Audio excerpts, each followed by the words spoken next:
A paz, igreja.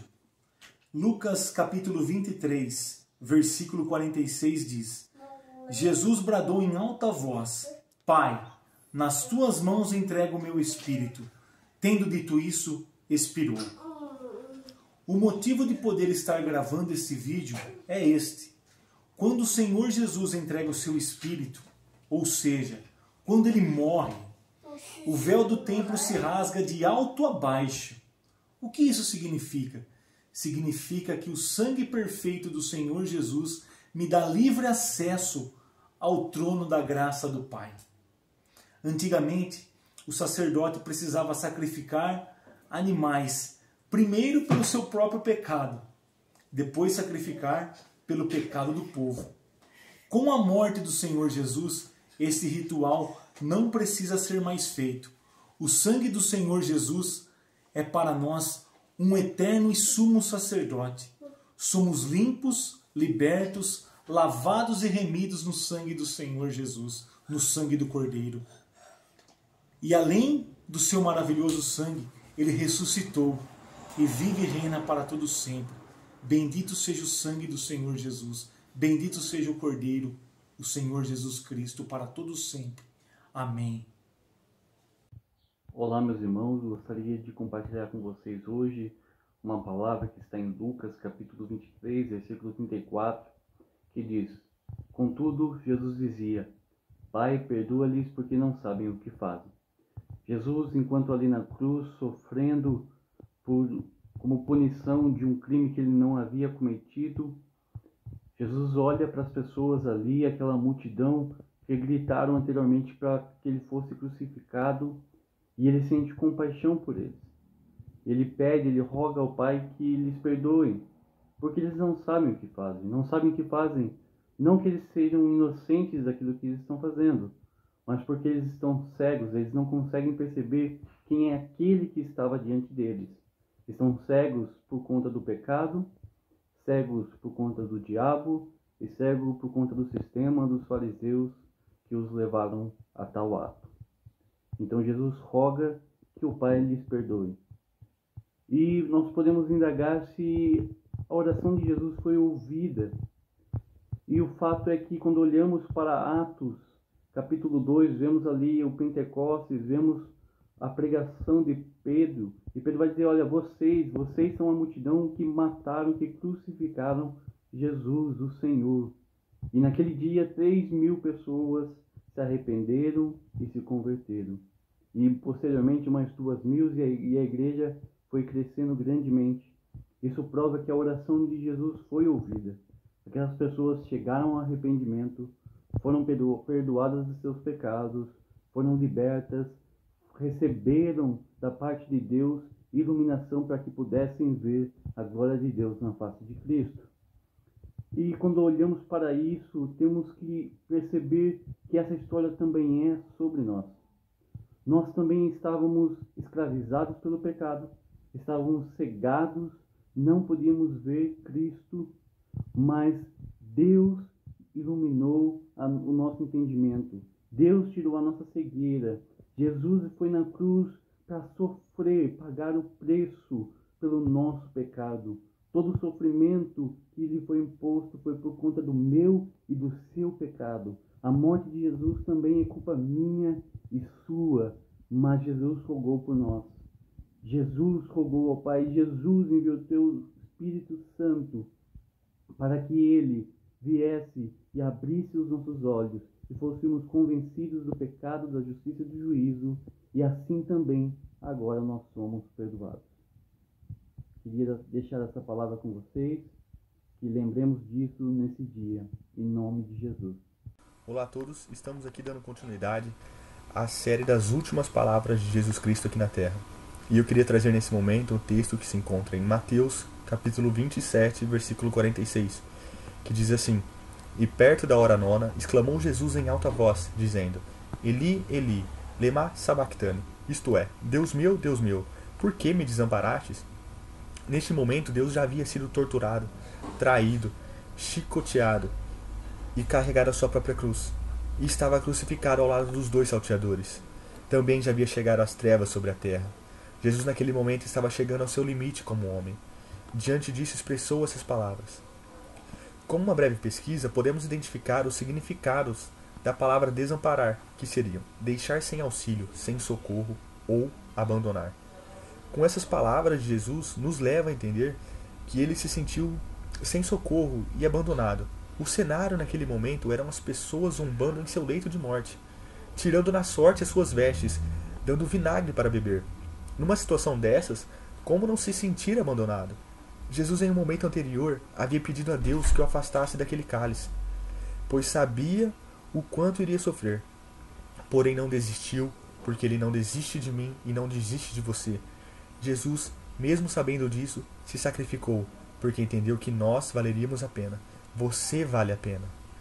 Jesus não apenas sofreu dores físicas naquele momento, mas também sofreu espiritualmente, pois carregou o peso de todos os nossos pecados. Eli, Eli, lama sabachthani. É uma expressão que aquele que é salvo verdadeiramente nunca conseguirá entender por completo, pois ele nunca sofrerá tamanha angústia, já que o castigo que deveria ter sido seu foi suportado por Cristo. Paz do Senhor, igreja. 7 frases de Jesus na cruz. João capítulo 19, versículo 26, diz assim: E vendo Jesus a sua mãe, e junto a ela o discípulo amado, disse: Mulher, eis aí o teu filho. E depois disse ao seu discípulo: Eis aí a tua mãe. Dessa hora em diante, o discípulo a levou para a sua casa. Queridos, Jesus estava passando pelo maior sofrimento da sua vida aqui na terra. Estava pendurado naquela cruz, naquele madeiro, com todo o sofrimento sobre ele. E aqui ele olha para sua mãe, olha para o seu discípulo amado, e ali ele nos ensina uma lição grandiosa em relação ao amor. Jesus, ele deixou de olhar para o seu sofrimento, para a injustiça que havia sido colocada sobre ele, e ele olha para a sociedade num total e ensina sobre aquilo que ele havia pregado durante a sua vida, que é o amor pelo próximo. Humanamente falando, nós dizemos que não existe amor maior do que o de uma mãe. E Jesus, ele olhando para sua mãe, ele entrega ela ao seu discípulo amado. Meu querido, o amor ao próximo. Então Jesus, ele nos ensina que nós devemos amar ao próximo como a nós mesmos, que nós devemos amar a Deus. Então, mesmo passando por todo o sofrimento, pela situação em que ele estava, Jesus ali, ele estava sendo altruísta.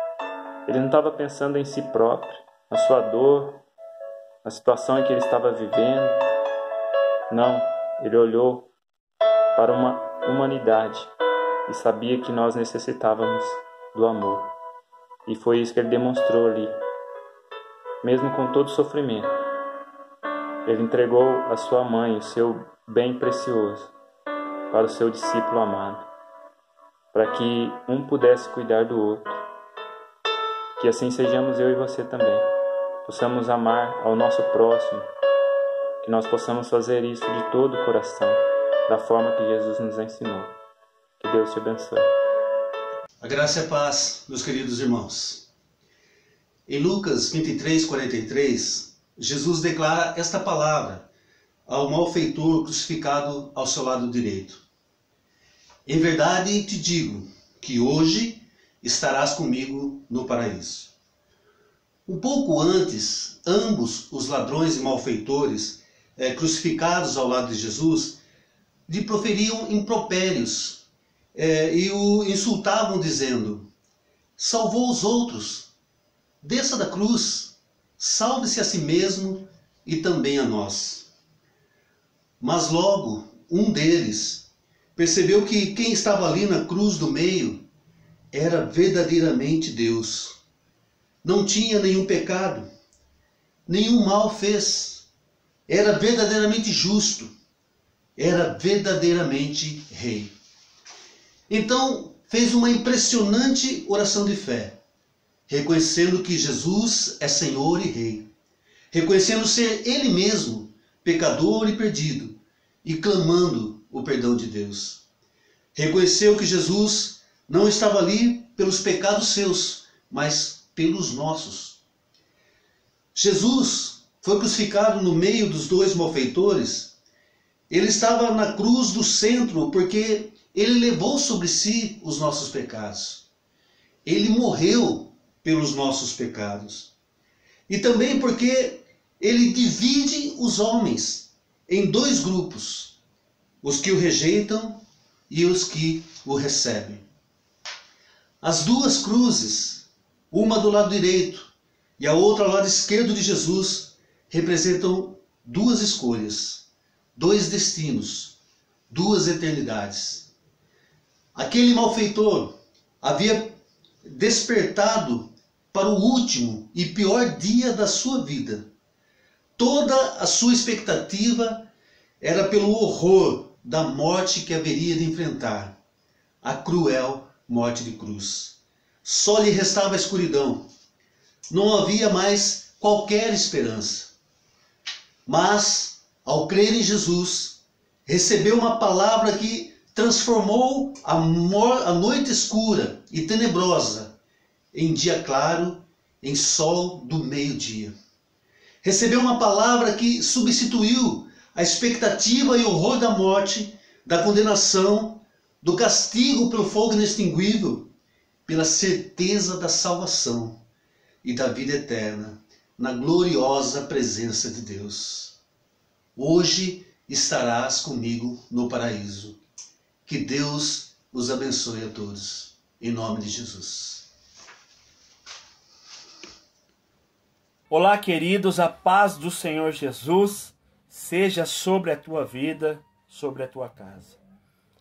Estamos aqui nesse domingo de Páscoa, uma data importante, o Cordeiro Pascal, o nosso Senhor e Salvador Jesus Cristo.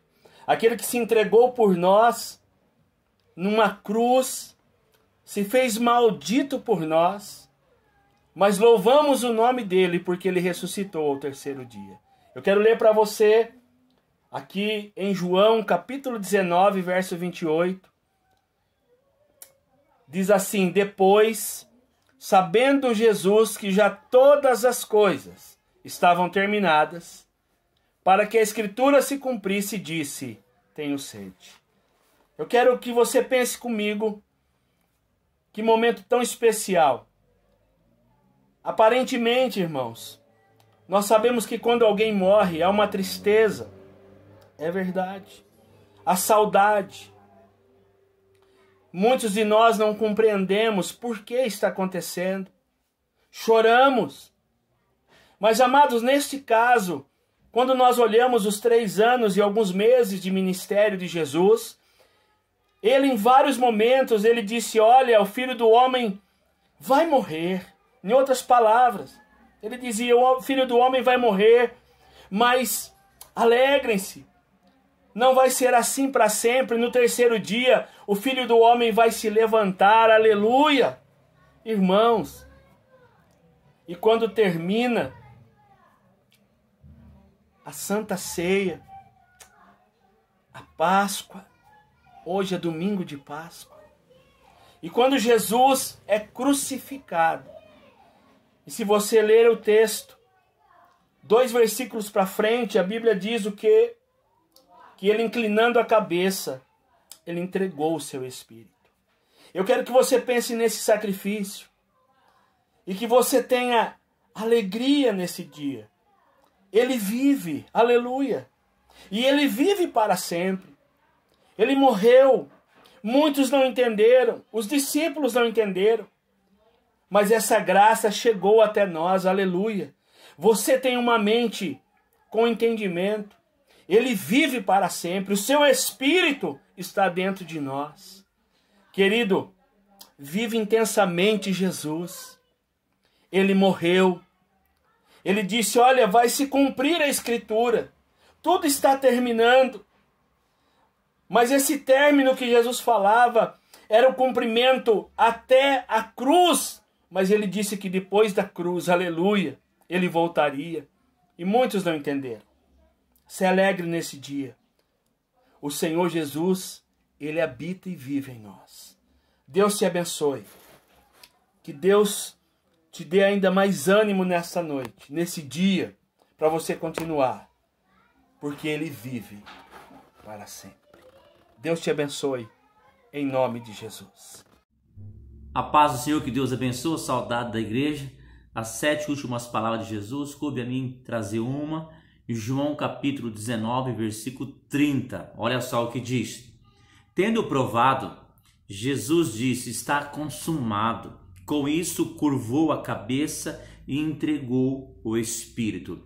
Em João capítulo 19, no modo geral, Jesus estava diante de uma multidão que desejava sangue do inocente. Até hoje, muitas pessoas querem sangue, mas sangue do inocente. O Cordeiro de Deus estava prestes a sofrer duras mortes, mas até lá ele suportou a rejeição da humanidade de uma forma firme.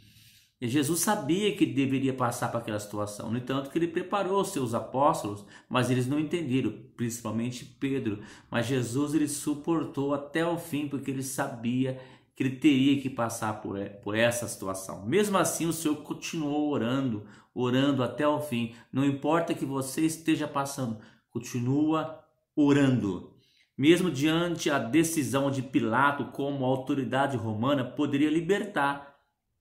E não libertou. Diante disso, aos gritos dos escarnecedores e o pedido da libertação de Barrabás, Pilatos podia, como governador, ele podia liberar Jesus. Não, ele deu ouvido à multidão. Quantas vezes pessoas dão ouvido a multidões e depois pagam um preço muito alto? E foi trocado Jesus por Barrabás, mas teria que ser trocado, porque Jesus teria que passar para a cruz. Não teve jeito, Jesus, de uma forma ou de outra, teria que passar pela cruz para nos dar vida.